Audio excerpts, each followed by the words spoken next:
नमस्कार, बहुत स्वागत है आपका स्वदेश न्यूज में। मैं हूं आपके साथ साक्षी। मध्यकाल की खास चर्चा आज करेंगे। राजनीति में हो युवाओं की भागीदारी, देश के लोकतंत्र को मिलेगी मजबूती। दरअसल देश के युवाओं को राजनीति में आकर अपनी सक्रिय भागीदारी करनी होगी।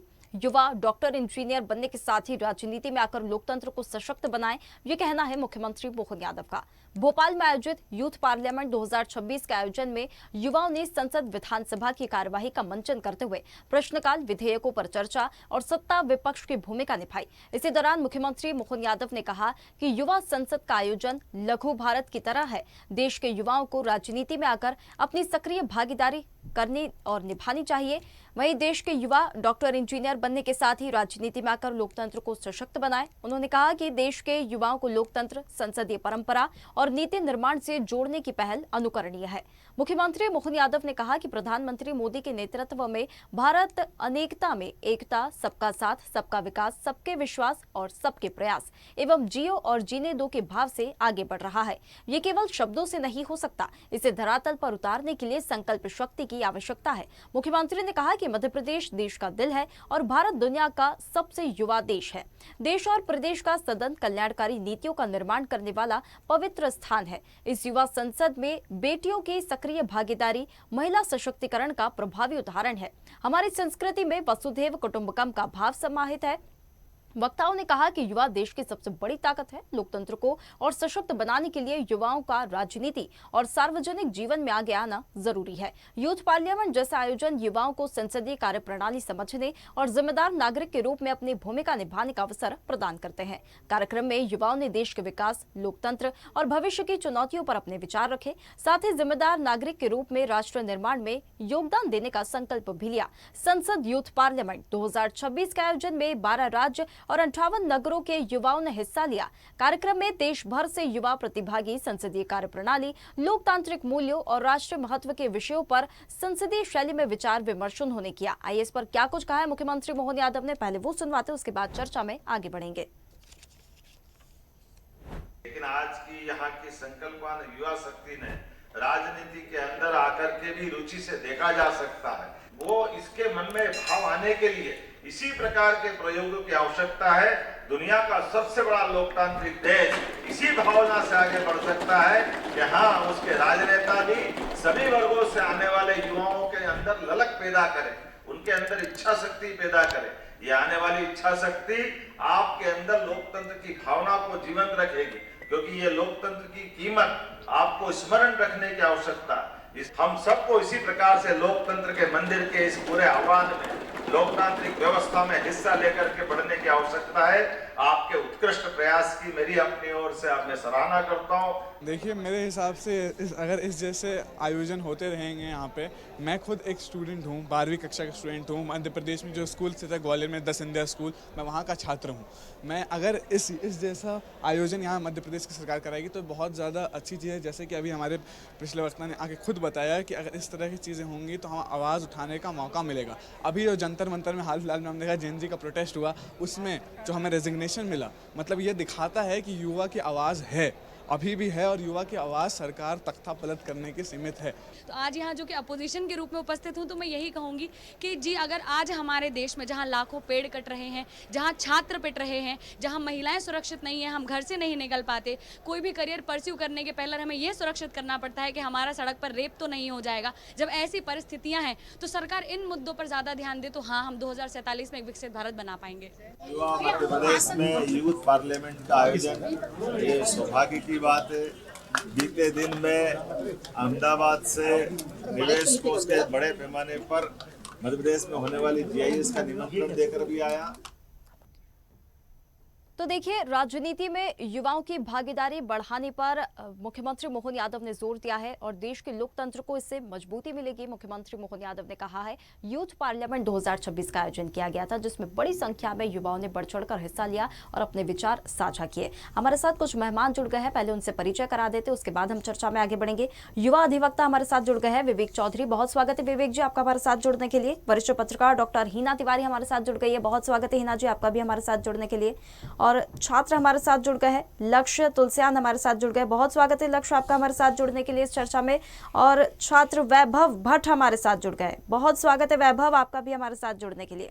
चर्चा की शुरुआत देखिए, यूथ पार्लियामेंट 2026 की बात हो रही है, युवाओं की बात हो रही है, तो विवेक जी आपके साथ चर्चा की शुरुआत करना चाहेंगे। जिस प्रकार से राजनीति में युवाओं की भागीदारी बढ़ रही है, लोकतंत्र की मजबूती के लिए कितना जरूरी है, कितनी जरूरी है ये भागीदारी, जिस पर मुख्यमंत्री मोहन यादव भी जोर दे रहे हैं। देखिए, जिस तरीके से अभी हाल ही में कुछ सालों में भारत की इंटरनेशनल स्केल पे मोदी जी ने भागीदारी बढ़ाई है, प्रेजेंस बढ़ाई है, और मध्य प्रदेश में देखें तो सरकार का पूरा स्ट्रेस आज ग्लोबल इन्वेस्टर्स समिट पे है, नए इन्वेस्टर्स को लेके आ रहे हैं।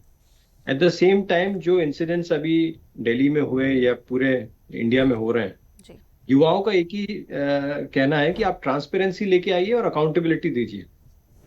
जब तक ट्रांसपेरेंसी और अकाउंटेबिलिटी नहीं होगी तो जो कार्य इंटरनेशनल स्केल पे या नेशनल स्केल पे आज हो रहे हैं या स्टेट लेवल पे हो रहे हैं, उनको हम अच्छी तरीके से एब्जॉर्ब ही नहीं कर पाएंगे। आपने बोला हम इन्वेस्टर्स हैं, जॉब लेके आ रहे हैं, पर एट द सेम टाइम आपकी जो बेसिक सुविधाएं हैं, चाहे एग्जामिनेशन सिस्टम हो, चाहे बेसिक नीड्स हो, चाहे हाउसिंग फॉर ऑल हो, सब जगह आप फेलियर झेल रहे हैं। प्रोजेक्ट्स आपके डिले हो रहे हैं, इंफ्रास्ट्रक्चर आपका सफर कर रहा है, शहरों में मास्टर प्लान नहीं है। ऐसी बहुत सारी लोकल इश्यूज हैं जिनके लिए युवा आगे आके बोल रहे हैं कि आप अकाउंटेबिलिटी लेके आइए। जब तक अकाउंटेबिलिटी नहीं आएगी तब तक उसमें डेवलपमेंट जिस प्रोग्रेस रेट पे होना चाहिए उस पे नहीं हो पाएगी। बिल्कुल। And at the same time इसके लिए बहुत इंपॉर्टेंट है कि there should be a forum. आज हम लोग काम करना चाहते हैं, बट अब मैं अपना ऑफिस छोड़ के कहीं जाऊं और वहां पे भीड़ में खड़ा हूं, ये मैं नहीं कर सकता। I can not expect the same from doctor Hina Tiwari also, उनका भी एक प्रोफेशन है। तो आप हमें मौका देंगे, फोरम देंगे, तो हम निशुल्क आपकी सेवा करने के लिए तैयार हैं। हमारे अंदर भी देशभक्ति की भावना है। हम भी तिरंगा यात्रा में आज पैदल चले। हाँ, हमने डीजे नहीं बजाए, हमने धमा चौकड़ी नहीं करी, हमने शोर नहीं करा, हमने रोडों पे गंदगी नहीं फैलाई, क्योंकि हमारे प्रधानमंत्री जी ने कहा है कि भैया फ्यूल बचाना है, तो हम अपने तरीके से करेंगे। पर आपको हमें फोरम देना पड़ेगा जहां पे हम इन चीजों को आगे ले जाएं, उसको तरीके से करें। तो व्यवस्था में बदलाव की बहुत जरूरत है आज की डेट में, और इस चीज की एडवोकेसी मैं अभी से नहीं, पिछले 10-15 सालों से कर रहा हूँ। जब से बड़े तालाब का इशू मैंने उठाया था, मध्य प्रदेश के सारे तालाबों का इशू मैंने उठाया था, और उनके लिए काम कर रहे हैं। तो हमें जो हमारे पास है उसको संरक्षित करते हुए आगे भविष्य के लिए व्यवस्था के रूप में आगे बढ़ना है। जी, वो इशू तो फिर से खड़े हो गए हैं, वो इशू जो आप बात कर रहे हैं। एब्सोल्युटली। बिल्कुल। क्या हो रहा है कि लूप ऐसे चलता है, ऐसे खत्म हो जाता है। हम उस लूप से बाहर ही नहीं आ पा रहे हैं। लूप से बाहर तब आएंगे जब मतलब जनता उस लूप होल में जनता फंसी हुई है, उससे बाहर निकालना। अब देखिए, मुझे ऐसा लगता है ये जिम्मेदारी अब युवाओं के हाथों में कि उस लूप होल से कैसे बाहर निकाला जाए, क्योंकि युवा नहीं फंसने वाले। हमने देख लिया है, अब युवाओं की ताकत हमने देख ली है। लक्ष्य, आपके पास आना चाहूंगी, क्योंकि युवा संसद, यूथ पार्लियामेंट और यूथ की बात हो रही है।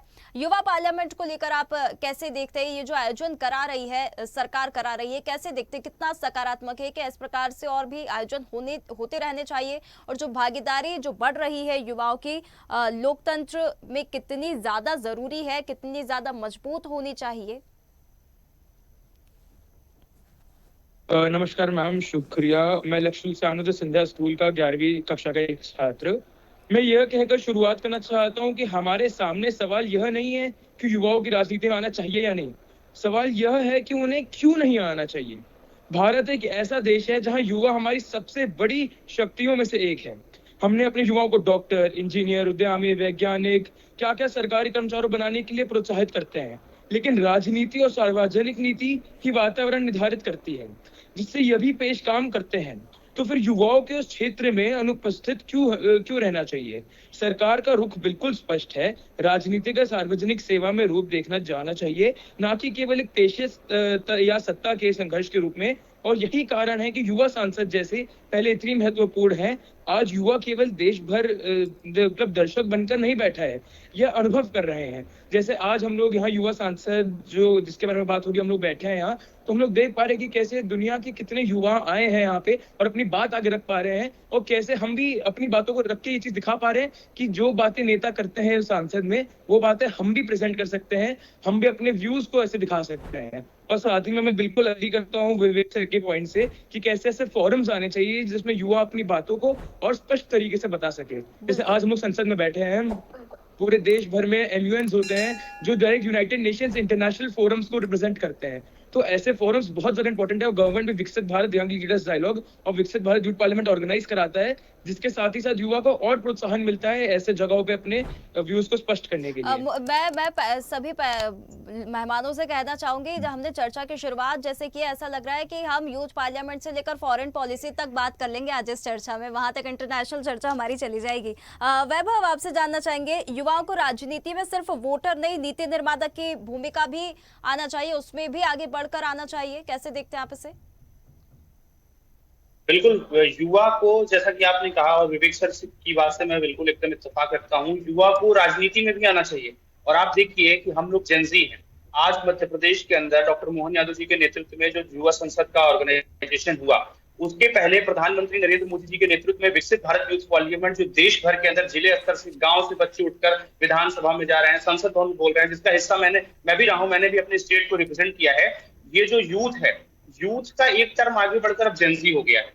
जेनजी जो है वो अब केवल वोटर नहीं बनना चाहता है। रही बात जंतर मंतर के प्रोटेस्ट की, लोग बहुत बात करते हैं कि अकाउंटेबिलिटी की बात करते हैं, सबका पॉइंट अलग अलग हो सकता है मैम, लेकिन मेरा ये मानना है कि यूथ को, जो खासतौर पर जो जेनजी है, उसको रिफॉर्म के लिए वो बात कर रहा है। वो अकाउंटेबिलिटी मांग रहा है, शिक्षा व्यवस्था में अकाउंटेबिलिटी मांग रहा है, एडमिनिस्ट्रेशन में अकाउंटेबिलिटी मांग रहा है और हर तरीके से अकाउंटेबिलिटी मांग रहा है। मैं दावे के साथ कह सकता हूँ, यहाँ पर हमारे हिना मैम है, विवेक सर हैं, ये जाहिर सी बात है हम लोग से उम्र में बड़े होंगे। आज से पहले शायद जब ये लोग युवावस्था में रहेंगे, जब ये लोग कॉलेज में रहे होंगे, तो ऐसे कार्यक्रमों का आयोजन नहीं होता था।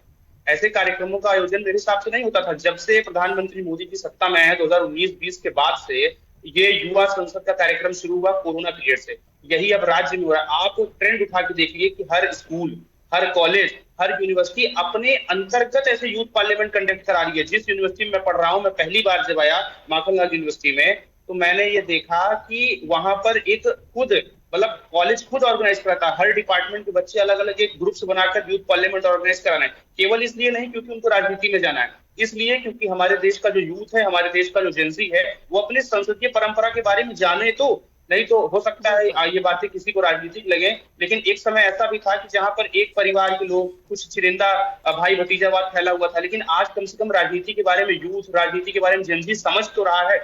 और रही बात, अगर हम आप आएंगे पॉलिटिक्स में, तो इससे क्या होगा, अकाउंटेबिलिटी तय होगी, नई सोच डेवलप होगी और देश का विकास भी होगा। मेरे बहुत सारे साथी, जब मैं उनसे बात करता हूं, तो उनका एकदम साफ स्पष्ट संदेश रहता है कि मुझे राजनीति से मतलब नहीं है।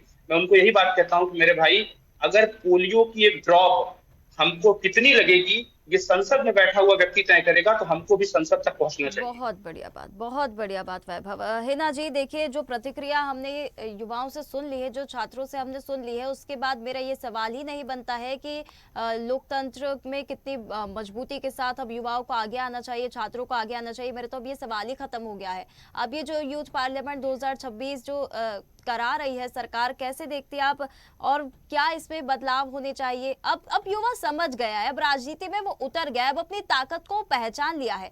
ऐसा नहीं है पहले युवा नहीं होते थे, लेकिन ये जो जेनजी और जेन अल्फा है, इनकी कुछ बात अलग है।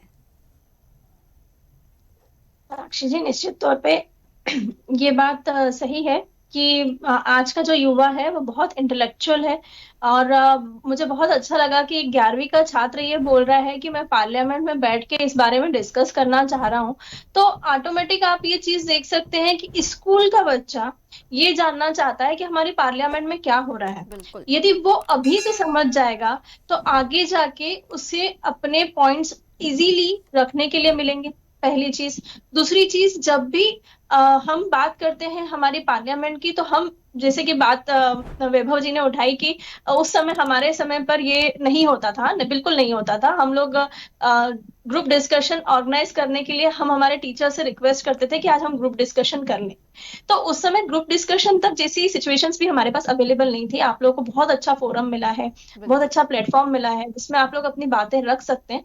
तो बिल्कुल रखना चाहिए और बहुत अच्छे से रखना चाहिए।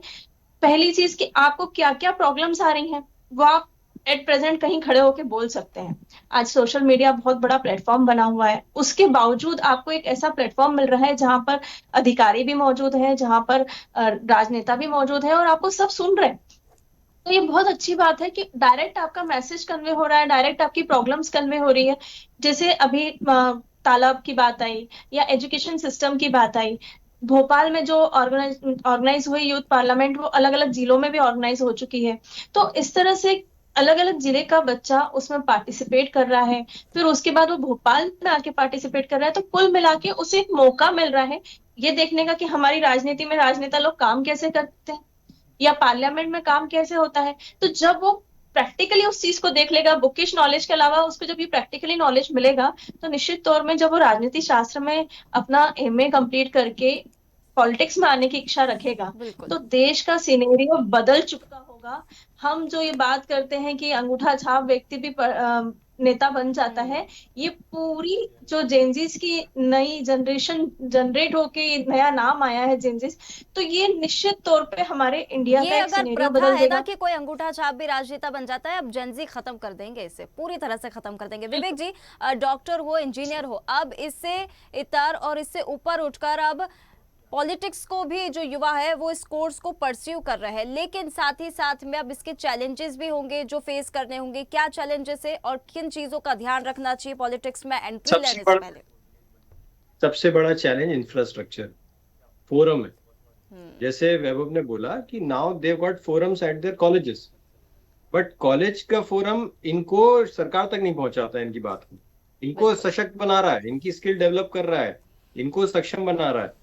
बट अब इनको फोरम चाहिए, इनको प्लेटफॉर्म चाहिए सरकार को, कि ये यूथ पार्लियामेंट नाम का एक फोरम हो, एक डिपार्टमेंट हो, एक विभाग हो, जहां पे हम इंस्टाग्राम से, फेसबुक से, रेडिट से, लिंक्डइन से, जहां से भी हम चाहें, हम अपने बारे में लिखें, भाई मैं ये स्किल रखता हूं, मुझे आपके पास कोई रिक्वायरमेंट है आप मुझे लगाइए, मेरे को ये काम करना आता है, मुझे यहाँ और आप मुझे यूज कर सकते हैं, मैं हफ्ते के 2 दिन फ्री हूं, सरकार मुझे चाहे तो मुझे ड्यूटी पे लगा ले कहीं पे भी। तो इस तरीके से जन भागीदारी बढ़ेगी। बिल्कुल। हम वॉलंटियर के रूप में भी काम करने को तैयार हैं। आज आप देखिए मध्य प्रदेश में भोपाल को महानगर बना रहे हैं, 4 जिलों को जोड़ रहे हैं, सब बातें हो रही हैं, सब लोग अपनी अपनी जमीनें कन्वर्ट कराना चाह रहे हैं, कमर्शियल, कोई रेसिडेंशियल कराना चाह रहा है, सबके डायरेक्शन यहाँ चल रहे हैं। लोग ये नहीं देख रहे कि जनता को किससे फायदा होगा। आज 1000 करोड़ रुपए खर्च होते हैं भोपाल से जबलपुर जाने में, मुकदमे जो जाते हैं, अफसर जो जाते हैं, पड़े रहते हैं लोग। अब यूथ को जब पता चल रहा है ये सब चीजें, 1000 करोड़ का साल भर का नुकसान क्यों झेल रही सरकार, वो 1000 करोड़ 500 करोड़ रुपए आप कहीं और लगाओ। सदन की कार्यवाही बार बार स्थगित हो जाती है, उसमें करोड़ों रुपए खर्च होते हैं और बिल भी बिना चर्चा के पास हो गए हैं कल तो। एब्सोल्युटली। तो आप जब महानगर बना रहे हैं तो आप साथ में प्रोविजन रखिए कि एक हाईकोर्ट की बेंच यहाँ बनेगी, तब तो समझ में आएगा कि आप समझदारी का काम कर रहे हैं। बिल्कुल। और विवेक जी, ये जो परिवार भतीजावाद वाली जो बात निकली थी, उसे भी अब ये बहुत बहुत बड़ी टक्कर देने वाले अब ये युवा, मुझे ऐसा लगता है। अब गया वो समय कि परिवारवाद चलता था, भतीजावाद चलता था, अब राजनेताओं को सजग हो जाना चाहिए। कि आप बहुत अच्छी एंकरिंग कर रही हैं और स्वदेश न्यूज का सबसे युवा चेहरा आप हो आज की डेट में। मैं निगम साहब से लेके बहुत सीनियर्स तक के साथ बैठा हूं, मैं जब NLIU में था तब से अभी तक जी। और जिस तरीके से आपने अभी पूरे 40 मिनट 30 मिनट हम लोगों को लीड किया है, हम भी आप में अपना लीडर देखते हैं। बहुत शुक्रिया। तो जो आपका डिमीनर है, जिस तरीके से आपके शब्दों को चुनाव है, ये बहुत ही काबिल तारीफ है। बहुत शुक्रिया। Thank you very much. लक्ष्य, देखिए पॉलिटिक्स की हम बात तो कर ही रहे हैं और बार बार we are constantly talking about accountability. सत्ता परिवर्तन को लेकर क्या सोचते हैं आप? फिर बहुत सोच समझकर जवाब दीजिएगा क्योंकि सत्ता परिवर्तन की यहाँ पर बात हो रही है। हम accountability for generation for youth कुछ ऐसा है कि यूथ को अकाउंटेबिलिटी उसी सरकार से चाहिए जो यूथ के लिए कुछ करे, यूथ के लिए कुछ बोले। जैसे कि मैं भी पहले जब 8वीं या 9वीं कक्षा में था तो मुझे भी ये सब यूथ पार्लियामेंट्स वगैरह के बारे में नहीं पता था। जैसे अभी विवेक सर ने बताया कि कैसे सोशल मीडिया पे आनी चाहिए, तो आज के ये सब चीजें सोशल मीडिया पर ही आ रही हैं जिससे यूथ पहुंच पा रहे हैं इन सब चीजों तक। क्योंकि अगर आज हम डेमोक्रेसी की बात कर रहे हैं तो अकाउंटेबिलिटी उसकी फाउंडेशन है। गवर्नमेंट को सिर्फ पावर नहीं मिलती, रिस्पॉन्सिबिलिटी भी मिलती है। गवर्नमेंट का मतलब ये नहीं है कि इलेक्टेड रिप्रेजेंटेटिव्स को एक बार मैंडेट मिल गया और फिर 5 साल तक कोई सवाल नहीं पूछा जा सकता। मैंडेट गिव्स अथॉरिटी, पर अकाउंटेबिलिटी जो होती है वो लेजिटिमेसी देती है। बिल्कुल। पार्लियामेंट में question hour, parliamentary debates, committees, financial security और ऑपोजिशन की क्वेश्चनिंग, ये सब अकाउंटेबिलिटी के इंस्टीट्यूशनल मैकेनिज्म्स ही हैं। लेकिन अकाउंटेबिलिटी सिर्फ पार्लियामेंट की रिस्पॉन्सिबिलिटी नहीं है। मीडिया, जुडिशरी, सिविल सोसाइटी और सबसे इंपॉर्टेंटली सिटीजंस भी डेमोक्रेसी के अकाउंटेबिलिटी मैकेनिज्म का पार्ट है। मीडिया का रोल कैसे देखते हैं आप इसे? अब इसके क्योंकि बहुत बातें निकल रही है, बहुत मीडिया पर भी सवाल उठे थे। हम ये सब चीजें जो प्रोटेस्ट की देख रहे हैं, मीडिया को लेकर युवा क्या सोचता है? मैम, मीडिया चौथा स्तंभ है। सॉरी वैभव जी प्लीज बोलिए। मैं कह रहा हूँ मीडिया में यही करना है जो आप आज कर रहे हो, इसको थोड़ा और व्यापक लेवल पे करना है, ताकि आप इसको एक वीकली एक्सरसाइज बना दें। आज विवेक बैठा है, कल विक्रम बैठे, परसों नीलम बैठे, कुछ कोई और बैठे। हर जिले में ये स्वदेश न्यूज का कार्यक्रम पहुंचे, वहां से आवाज उठ के आए और एंड ऑफ द ईयर हमारे पास एक एटलस तैयार हो कि 54 डिस्ट्रिक्ट्स में से इतने लोगों ने ये अपने व्यू रखे हैं, अब सरकार का क्या कहना है। बिल्कुल बिल्कुल। तो इस तरीके से मीडिया हमें एक्टिव कर सकती है। बिल्कुल। वैभव, देखिए, युवा संसद से निकलकर वास्तविक राजनीति में आने के लिए बहुत सारे चैलेंजेस है, और या क्या बदलाव होने चाहिए, कैसे देखते हैं आप इसे ग्राउंड लेवल की? अब अगर हम बात करें एक संसद से बाहर निकल बिल्कुल। अभी भाई ने मीडिया के बारे में बात की, तो मैं भी एक मीडिया का स्टूडेंट हूँ। मीडिया तो सर, विवेक सर, मैं आपको बताऊं, मीडिया एक सॉफ्ट टारगेट बन चुका है। क्योंकि अगर अपने से कुछ नहीं होता है तो मीडिया पे भांडा ला के फोड़ देते हैं कि नाच ना आगे आंगन टेढ़ा वाला बात है कि मीडिया के ऊपर आप भांडा फोड़ दीजिए। और रही बात विवेक सर, आपकी एक बात मुझे बहुत अच्छी लगी कि सरकार एक ऐसा फोरम बनाए जहां पर अगर विद्यार्थी 2 दिन 3 दिन हफ्ते में खाली है तो उसको यूटिलाइज करे। कैंपस के अंदर एनएसएस है, लेकिन यहाँ मेरा मानना है कि एनएसएस सफिशियंट नहीं। आपने कहा कि अगर विद्यार्थी के अंदर कैपेबल है, वो 2-4 दिन कहीं इंटर्नशिप करे, सीएम हाउस में इंटर्नशिप करे, जनसंपर्क में इंटर्नशिप करे, एक्सेट्रा एक्सेट्रा।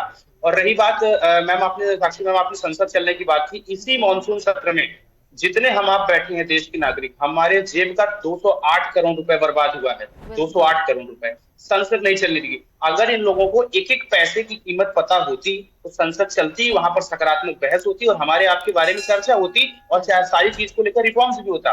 विवेक सर की एक बात से मैं और इत्तेफाक रखता हूं कि उन्होंने जो कहा कि एक फोरम होना चाहिए यूथ के लिए, जेंजी के लिए। सर, हो सकता है मेरी बात थोड़ा सा हास्यात्मक लगे, जैसे महिला रिजर्वेशन की बात हो रही है वैसे यूथ रिजर्वेशन भी होना चाहिए। बिल्कुल होना चाहिए। जेंजी के लिए जेंजी, आप जेंजी को एक दिन का सभासद बनाइए, आप जेंजी को एक दिन का पार्षद बनाइए। आप करते हैं, लेकिन वो खाना पूर्ति की चीजें हैं, क्योंकि मैंने भी सारी चीजें देखी।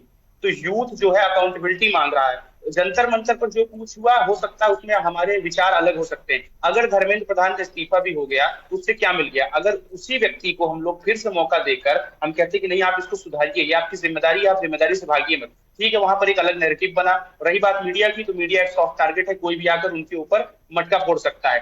खुद आप काम करिए, ग्राउंड जीरो पर काम करिए, तब समझ में आता है। और रही बात यूथ पार्लियामेंट की, तो यूथ पार्लियामेंट आज के समय में एक मध्य प्रदेश के छिंदवाड़ा के एक छोटे से गांव में भी हो रहा है, मध्य प्रदेश की विधानसभा के अंदर भी हो रहा है और एक कॉलेज के अंदर भी हो रहा है। बिल्कुल। अब ये मैं मतलब एक सवाल आपसे लेना चाहूंगी हिना जी, फिर उसके बाद हम क्लोज करेंगे। लेकिन उससे पहले ये कहना चाहूंगी, अब ये जो परिवारवाद होता था, भतीजावाद होता था, या महिलाओं को आरक्षण मिल रहा है, पुरुषों के लिए कोई कानून नहीं है, अब सब एक समान हो जाएंगे, अब सब एक लेवल पर हो जाएंगे। कोई नेता सिर्फ अंगूठा छाप नहीं रहेगा, सिर्फ महिलाओं को कानूनी सुरक्षा मिल रही है लेकिन पुरुषों के लिए कुछ भी नहीं है, अब सब एक चीजें हो जाएंगी। और हिना जी, संसद की बात हो, लोकतंत्र में भागीदारी की बात हो, चाहे पॉलिटिक्स की बात हो, उसमें महिलाओं की भागीदारी को कैसे देखती हैं आप? निश्चित तौर पे जो परसेंटेज 33% मतलब दिया गया है कि आरक्षण दिया गया है महिलाओं को कि इन्हें शामिल करना है, और अभी बहुत सारे अलग अलग विधेयक भी आ गए हैं कि जब यदि डिलीवरी होती है तो उसके बाद मैटरनिटी लीव मिलना चाहिए, प्राइवेट सेक्टर में भी मिलना चाहिए। तो ऐसे हर जो छोटे छोटे महिलाओं के पॉइंट्स हैं उस पर भी चर्चा होने लगी है और उसके लिए लोग आगे बढ़कर आ रहे हैं। तो ये जो एक पर्टिकुलर जेनजीज ने एक नया माहौल क्रिएट किया है, तो ये सिर्फ उनके लिए क्रिएट नहीं हुआ है, एक्चुअली ये डेवलपमेंट के लिए क्रिएट हुआ है। और यूथ संसद की बात करते हैं हम, तो वहां पे लोगों को सीखने मिल रहा है, सारी बातें, नई नई चीजें वो जब देख पा रहे हैं, तो उनका जो सोचने का तरीका है वो वाइडर होते जा रहा है। बिल्कुल। ऐसा नहीं है कि वो उस चीज से वहां पे उन्होंने एक देख लिया कि एक सेमिनार समझ लिया और बाहर आ गए और भूल गए। नहीं, वो उससे वाइडर होते जा रहे हैं, वो सोच रहे हैं कि अब हम और क्या कर सकते हैं, क्या एड ऑन कर सकते हैं। तो महिलाओं के लिए भी एक बहुत अच्छा, इसके यूथ के थ्रू महिलाएं भी उसमें निश्चित तौर पे, हम लगभग हमारे मध्य प्रदेश में 2 करोड़ युवा है और जेनजीज हैं स्पेशली, और उसमें महिलाओं का परसेंटेज भी लगभग 45 के आसपास है। तो ये एक बहुत अच्छा है। प्रोटेस्ट आप बिल्कुल। तो करिए, देखिए, वो युवाओं एक को अलग एक चीज हो प्लेटफॉर्म गई, तो मिला है लेकिन यूथ उसका तरीका पार्लियामेंट बहुत के अच्छा होना जरिए, चाहिए। और अब फोरम की भी बात हो रही है तो उस पर भी सरकार को विचार करना चाहिए। देखिए, समय की सीमा है। आप सभी मेहमानों का बहुत शुक्रिया इस खास चर्चा में जुड़ने के लिए। तो यूथ पार्लियामेंट 2026 की हम बात कर रहे थे। तो अब युवा देखिए जाग चुका है और राजनीति में युवाओं की भागीदारी अब जरूरी हो गई है और युवा भी इस चीज को समझ चुका है, और मध्य प्रदेश सरकार और जो सरकार है वो लगातार इसे प्रोत्साहित कर रही है और आगे बढ़ा रही है। अब यूथ पार्लियामेंट के जरिए एक प्लेटफॉर्म मिला है, लेकिन अब जो फोरम की बात युवा कर रहे हैं उसके बारे में भी विचार करना होगा, और युवाओं ने जो अपने अंदर की शक्ति को जगाया है, जो पहचाना है, अब उसका फायदा आगे की राजनीति में कैसे देखने के लिए मिलेगा और क्या परिवर्तन देखने के लिए मिलेगा, ये तो समय ही बताएगा। फिलहाल मध्यकाल की इस खास चर्चा में इतना ही। आप बने रहिए स्वदेश न्यूज के साथ, सबसे पहले देश। ताजा खबरों के लिए लाइक, फॉलो और यूट्यूब पर सब्सक्राइब कर बेल आइकन दबाएं। साथ ही हर अपडेट के लिए विजिट करें स्वदेशलाइव.com।